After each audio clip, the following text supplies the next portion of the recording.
ದಕ್ಷಿಣ ಕನ್ನಡ ಜಿಲ್ಲೆಯ ಕೋಟೆಕಾರು ಸಹಕಾರಿ ಬ್ಯಾಂಕ್ ದರೋಡೆ ಪ್ರಕರಣಕ್ಕೆ ಸಂಬಂಧಿಸಿದಂತೆ ಅಲ್ಲಿ ಆರೋಪಿಗಳು ಅಥವಾ ದರೋಡೆಕೋರರು ಯಾವ ರೀತಿ ಪ್ಲಾನ್ ಮಾಡಿದ್ರು ಅನ್ನೋದು ತನಿಖೆಯ ಸಂದರ್ಭದಲ್ಲಿ ಗೊತ್ತಾಗ್ತಾ ಇದೆ. ಪಕ್ಕಾ ಪ್ಲಾನ್ ಮಾಡಿ ಈ ದರೋಡೆಯನ್ನು ಮಾಡಿದ್ದಾರೆ ಅಂದರೆ ನೀಟಾಗಿ ಪ್ಲಾನ್ ಮಾಡಿದ್ದಾರೆ. ಎಸ್ಕೇಪಿಗೋಸ್ಕರ ABC ಅನ್ನೋ ಮೂರು ಪ್ಲಾನ್ ಅನ್ನ ಈ ದರೋಡೆಕೋರರ ತಂಡ ಮಾಡಿಕೊಂಡಿತ್ತು ಅನ್ನೋದು ಗೊತ್ತಾಗ್ತಾ ಇದೆ. ಸಂಪೂರ್ಣವಾಗಿ ಸಿದ್ಧವಾಗಿ ಎ ಪ್ಲಾನ್ ವರ್ಕೌಟ್ ಆಗದಿದ್ರೆ ಬಿ ಆಗದಿದ್ರೆ ಸಿ ಅನ್ನೋ ರೀತಿಯಲ್ಲಿ ಇವರು ಪ್ಲಾನ್ ಅನ್ನ ಮಾಡಿಕೊಂಡಿದ್ರು.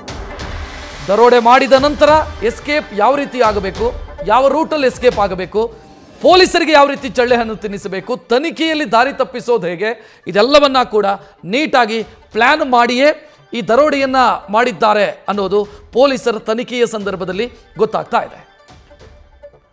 ಹೆಚ್ಚಿನ ಡೀಟೇಲ್ ನೀಡೋದಕ್ಕೆ ನಮ್ಮ ಪ್ರತಿನಿಧಿ ಕಿರಣ್ ಫೋನ್ ಸಂಪರ್ಕದಲ್ಲಿ.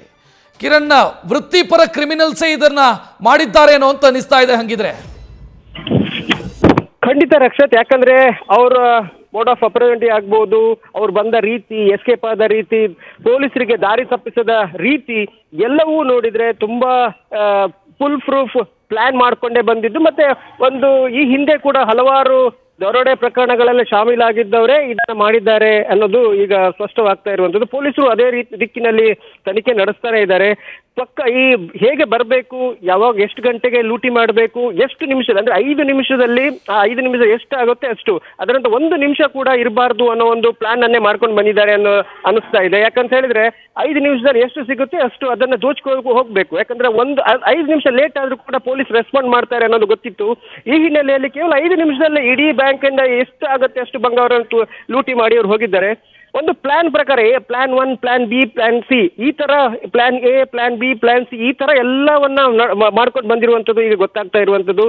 ಹೇಗೆ ಬರಬೇಕು, ಹೇಗೆ ಎಸ್ಕೇಪ್ ಆಗಬೇಕು, ಹಾಗೇನೆ ಯಾವ ರೀತಿ ಪೊಲೀಸರ ದಿಕ್ಕು ತಪ್ಪಿಸಬೇಕು ಅನ್ನೋದು ಪ್ರತಿಯೊಂದನ್ನು ಅವರು ಪ್ಲಾನ್ ಮಾಡ್ಕೊಂಡೇ ಬಂದಿರುವಂತದ್ದು ಈಗ ಪೊಲೀಸ್ ಮಾಹಿತಿಗಳ ಪ್ರಕಾರ ಹಾಗೆ ಅನಿಸ್ತಾ ಇದೆ. ಯಾಕಂತ ಹೇಳಿದ್ರೆ ಇವರು ಬಂದ ರೀತಿ, ಎಸ್ಕೇಪ್ ಆದ ರೀತಿ, ಅದನ್ನ 2 ಕಾರ್ಗಳಲ್ಲಿ ಅವರು ಡಿವೈಡ್ ಆದದ್ದು, ಒಬ್ಬ ಮತ್ತೆ ಮಂಗಳೂರಲ್ಲಿ ಇಳಿದುಕೊಂಡು ಡ್ರೆಸ್ ಅನ್ನ ಚೇಂಜ್ ಮಾಡಿ ಟ್ರೈನ್ ಅಲ್ಲಿ ಹೋಗಿರುವಂತದ್ದು ಎಲ್ಲವೂ ನೋಡಿದ್ರೆ ಪೊಲೀಸರಿಗೆ ಹೇಗೆಲ್ಲ ದಾರಿ ತಪ್ಪಿಸಬೇಕು ಹಾಗೆ ದಾರಿ ತಪ್ಪಿಸಲಿಕ್ಕೆ ನೋಡ್ತಾ ಇದ್ದಾರೆ. ಆದ್ರೆ ಪೊಲೀಸರು ಕೂಡ ಎಲ್ಲ ರೀತಿಯಲ್ಲೂ ತನಿಖೆ ಮಾಡಿಕೊಂಡು ಅಷ್ಟ ದಿಕ್ಕುಗಳಲ್ಲೂ ಕೂಡ ತನಿಖೆ ಮಾಡ್ತಾ ಇದ್ದಾರೆ. ಯಾಕಂದ್ರೆ 8 ತಂಡಗಳನ್ನ ರಚನೆ ಮಾಡಲಾಗಿದೆ.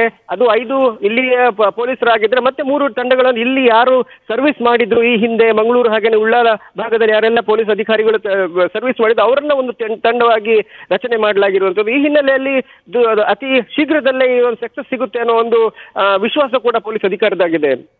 ಥ್ಯಾಂಕ್ ಯು ಕಿರಣ್ ಮಾಹಿತಿಗೆ. ನ್ಯೂಸ್ ಫಸ್ಟ್ ನಿರ್ಭೀತಿಯಿಂದ ನಿಮ್ಮ ಪರವಾಗಿ.